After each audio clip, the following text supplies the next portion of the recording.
Oh, Father, tell me, do we get what we deserve? Oh, we get what we deserve. And where down we go, oh, oh, oh, oh, oh, where down we go, oh, oh, oh, oh, so where down we go, oh, oh, oh, way down we go. Oh, you let your feet run wild. Time has come as we all go down. Yeah, but for the fall, ooh, my heart, do you dare to look them right in the eyes? Yeah. Oh, 'cause they will run you down, down to the door. Yeah, someday we'll run you down, down till you fall. And they will run you down, down till you go. Yeah, till you can't grow no more. And where down we go. Salut à tous. Alors comme vous l'avez vu dans le titre de cette vidéo, je suis actuellement en train de me préparer pour les championnats de France qui auront lieu le 20 mai. Et donc pour cette occasion, j'ai dû me faire des couteaux, c'est ce que vous avez vu dans cette vidéo. Donc ils sont un petit peu extrêmes en termes de gabarit. Alors ils sont vraiment pas faits pour l'esthétique, parce que moi personnellement j'aime pas les couteaux où il y a comme ça une lame aussi grosse, aussi disproportionnée. Mais lorsqu'on va parler du couteau un petit peu plus tard dans la vidéo, je vais vous expliquer pourquoi ces proportions et je vais vous expliquer le pourquoi du comment. Les championnats de France sont en mai et ils sont donc à Guingamp, dans un site assez unique qu'on appelle Couteauland. Couteauland est un endroit vraiment singulier, c'est en fait une propriété agricole qui a été rachetée. Et qui a été entièrement consacré au lancer de couteaux. Donc vous avez des pas de tir partout, tous les hangars ont été réaménagés, donc voilà, c'est un endroit très singulier. Donc c'est un endroit où je ne suis jamais allé, et donc pour ces championnats de France, je serai accompagné de quelqu'un qui tiendra la caméra, à savoir ma copine, puisque généralement quand je vais sur les championnats, je ne participais pas précisément parce qu'il est difficile de faire une vidéo et en même temps d'être à fond dans sa compétition. Donc en ce qui concerne ma préparation, au début ça n'a pas été simple parce que quand je me suis penché en fait sur la date des championnats de France, donc on était en février, j'avais pris la décision cette année de participer au championnat, donc je commence à me demander tiens, où sont-ils cette année, à chercher, sachant qu'habituellement, moi de mémoire, j'ai toujours vu les championnats de France en été, donc pour moi j'avais quand même 5 mois devant moi pour me préparer, et en fait je me rends compte qu'ils sont en mai à Guingamp, et là je me rends compte que pour la préparation, va falloir se speeder, que ça va sûrement passer, mais que ça va pas si juste si je veux être à peu près au niveau pour essayer d'avoir des résultats, puisque à la base, je vais quand même au championnat de France pour essayer de faire des places sur le podium.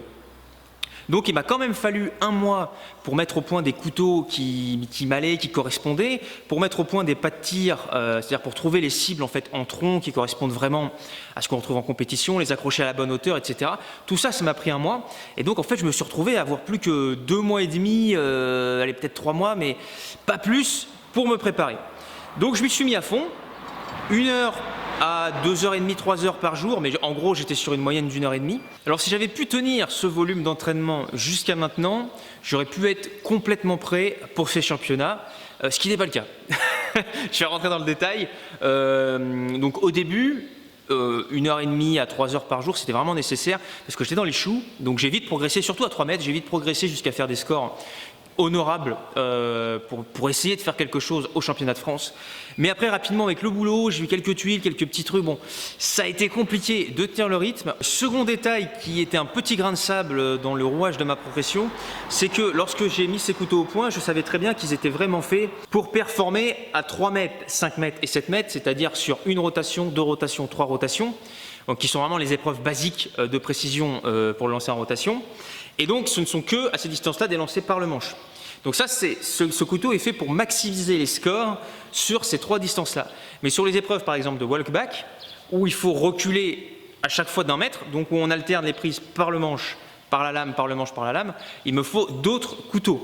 Donc des couteaux qui seront basés sur ce modèle-là, simplement la lame sera un petit peu moins épaisse donc elle permettra un petit peu moins d'aller gratter des points lorsqu'on est entre deux distances. Mais c'est nécessaire pour avoir une prise ergonomique, parce que là, à moins d'avoir des mains vraiment énormes, sinon on est un petit peu gêné.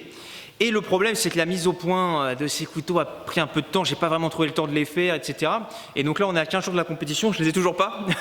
Or, il est impératif de s'entraîner sur ces distances intermédiaires, parce qu'évidemment, dans le geste, pour être précis sur des demi-distances, eh bien on ne lâche pas exactement au même endroit dans les airs. Donc il faut quand même un petit peu en faire pour pouvoir être très précis. Parce que j'aime autant vous dire que j'ai regardé les scores des dernières compétitions qui ont eu lieu. Et on a un trio quatuor de tête. Les mecs, ils sont bons, hein. Vous avez toujours Pascal Boucreux qui est dans les starting blocks, mais vous avez Christian Bordier, Pascal Bebon, si je ne dis pas de bêtises, vous avez Guénégou, vous avez Bruno Rouper qui est en embuscade. Bon, vous les connaissez peut-être pas si vous ne faites pas partie du milieu, mais j'ai vu des scores. J'ai vu Bruno l'autre fois qui a fait 90 points, je crois, à 5 mètres. Alors là, c'est en rotation par le manche, mais enfin bon, les mecs sont là. Donc si je me pointe en wallback, alors que j'ai pas l'habitude de lancer sur mes demi-rotations, eh ben, je vais être un petit peu moins performant. Donc voilà, là on est à 15 jours de la compète, j'ai toujours pas les couteaux. Donc par exemple pour le wallback, ça va être compliqué. De la même manière, à 7 mètres, je suis dans les choux. Autant à 3 mètres, voilà, si je suis dans un bon joueur, ça peut faire vraiment de beaux résultats. 5 mètres aussi, on peut espérer quand même des résultats, mais 7 mètres, j'ai pas assez travaillé. Et j'ai pas du tout l'habitude de ces distances, puisque comme j'ai toujours travaillé avec des petites lames, toujours travailler un petit peu sur l'aspect combat, on travaille plus près. Parce qu'à 7 mètres, le vol du couteau, on le voit arriver de toute façon, donc d'un point de vue du combat, à moins de faire une embuscade, c'est pas le plus pertinent. Et il y a également les épreuves de vitesse. Donc il y a 2 épreuves de vitesse. Il y a la vitesse où on doit planter le plus de couteaux possible, donc à 3 mètres, le plus de couteaux possible en 20 secondes, si je ne dis pas de bêtises. Donc ça, c'est une épreuve plutôt taillée pour moi, puisque moi, à 3 mètres, je suis très à l'aise et que lancer vite, c'est quelque chose que je sais faire. Mais voilà, ce sont des couteaux un petit peu particuliers. Et puis, il faut être habitué à prendre 10 couteaux dans la main, les lancer, en reprendre d'autres sur la table, les lancer, etc. Je ne me suis pas du tout préparé pour cette épreuve. Je n'ai pas eu le temps, pareil, de faire les couteaux. Donc là c'est pareil, on verra. Alors c'est une épreuve que peu de monde, j'ai remarqué quand je suis allé dans les championnats filmés, que peu de monde prépare. Donc bon, on verra, mais en tout cas je ne me suis pas préparé. Et il y a l'autre épreuve de vitesse qui est le Duel Cup, où là on est face à face, il y a un signal lumineux ou un signal sonore, et c'est le plus rapide, celui qui plante le plus rapidement qui l'emporte. Et donc là, je ne l'ai pas du tout travaillé, pareil, parce que c'est généralement des couteaux plutôt légers qu'on va utiliser. Et donc, je ne l'ai pas du tout travaillé. Celle-là, je n'y participerai pas parce que je vais être complètement à la ramasse. Donc voilà, comme vous voyez, je ne suis pas tout à fait prêt. La longue distance, c'est pareil. Je ne sais pas si je le ferai, mais je n'ai pas pu pratiquer. Pas eu le temps. Pas les conditions non plus. Donc voilà, pour ce qui est des épreuves no spin, là c'est pareil, j'y participerai pas parce que le no spin ça fait pas assez longtemps que j'en fais, et une fois de plus au niveau des standards de lancer, je suis assez à l'aise en no spin avec des petits couteaux ou des aiguilles. Je suis très à l'aise en ce moment, je fais des bonnes séances avec mon aiguillon. Ce n'est plus ou moins qu'un beau shuriken avec une lame. Je suis pas mal avec ça. Mais sauf qu'on est totalement hors règlement, quoi. Les couteaux sont pas assez longs, pas assez larges, pas assez lourds, enfin il n'y a rien qui va. Donc voilà. Donc du coup, finalement, je vais y aller sans pression, avec vraiment la volonté de donner le meilleur, évidemment, comme tous ceux qui seront là-bas. Hein. Mais je vais y aller un petit peu sans pression, et je vais plutôt me réserver pour les championnats du monde qui ont lieu, eux, je crois que c'est en juillet. C'est au club des Lames de l'Hermine, mais bon, pendant ces championnats de France, je vais croiser évidemment Christian Bordier et sa femme, donc on aura l'occasion d'en reparler, je vous donnerai des informations là-dessus. Mais cette année, on a les championnats du monde de la fédération U4, si je ne dis pas de bêtises, donc qui sont en Bretagne. Donc là, comme c'est en juillet, j'aurai eu beaucoup plus de temps, j'aurais eu quand même plus de temps pour me préparer. Donc je me mettrai peut-être un petit peu plus la pression parce que j'aurai un petit peu plus les dents pour aller chercher des titres. Maintenant, parlons du couteau. Donc, le couteau, il est au maximum, aussi bien en longueur qu'en largeur, de ce que permet le règlement. C'est-à-dire qu'il fait 40 cm de long, un tout petit peu moins. Il doit faire 2 mm de moins sur 6 cm ici de hauteur de lame. C'est le maximum que le règlement autorise. Alors la première chose qu'on se dit, c'est qu'ils doivent être extrêmement lourds, ça doit être absolument impossible à lancer. Pas du tout, en fait, ils font le même, alors c'est du 5 mm d'épaisseur, mais ils font le même poids que, par exemple, à quelque chose près, hein, à 30 grammes près, que les crottales, je crois, de Pascal Bougreux, pardon Pascal, ou que, par exemple, les sphinx de Pierre Cazula. Et les sphinx, par exemple, en 6 mm de Pierre Cazula, alors qu'ils sont plus courts et qu'ils sont moins épais, sont plus lourds que mes Bowie. Alors quel est l'intérêt d'avoir un couteau avec une lame aussi large? Eh bien tout simplement parce que dans le règlement en lancer de couteau, lorsque votre couteau arrive entre deux distances, c'est-à-dire que la lame touche deux zones, c'est la zone qui a le plus de points qui l'emporte. Vous marquez les points de la zone qui confère le plus de points. Ce qui fait que plus votre lame est large, plus statistiquement, vous avez plus de chances d'aller vers la zone qui a le plus de points. Donc là, je vais vous faire quelques lancers bien cadrés sur la cible, et puis on devrait avoir quelques lancers qui vont être borderline et qui vont vraiment vous illustrer ça. Donc là, du premier coup, très bonne illustration.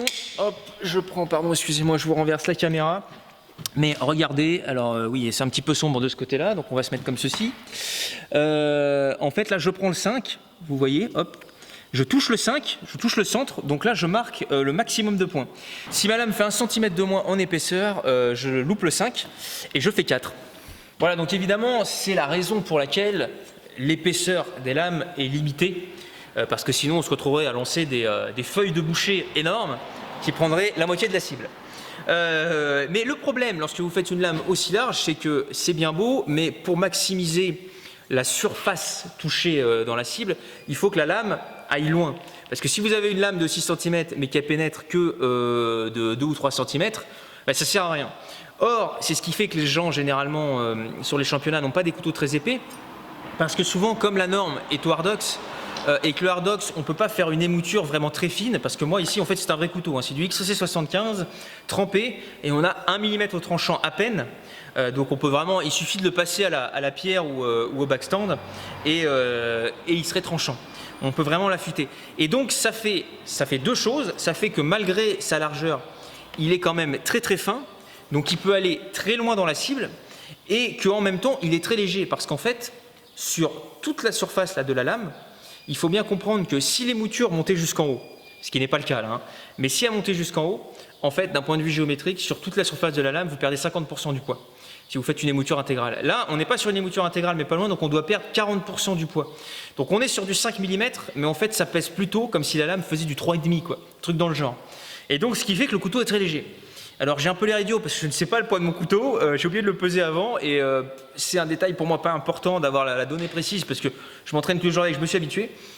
Mais voilà, le couteau est donc pénétrant et relativement léger. Ben, voilà. Eh bien, cette vidéo touche donc à sa fin. Alors j'espère qu'elle n'était pas trop brouillon parce que je suis un petit peu parti dans tous les sens au moment du tournage. Moi je vais continuer à m'entraîner, il me reste bien 10 jours pour m'entraîner, histoire de bien caler mes réglages. Et puis de toute façon, vous verrez ce qu'il en est dans la vidéo qui sera consacrée à ces championnats. En attendant, je pense que au moins une autre vidéo va sortir d'ici cette vidéo-là sur les championnats.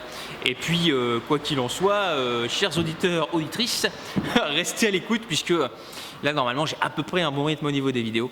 Donc, je vous dis à très vite. Ciao!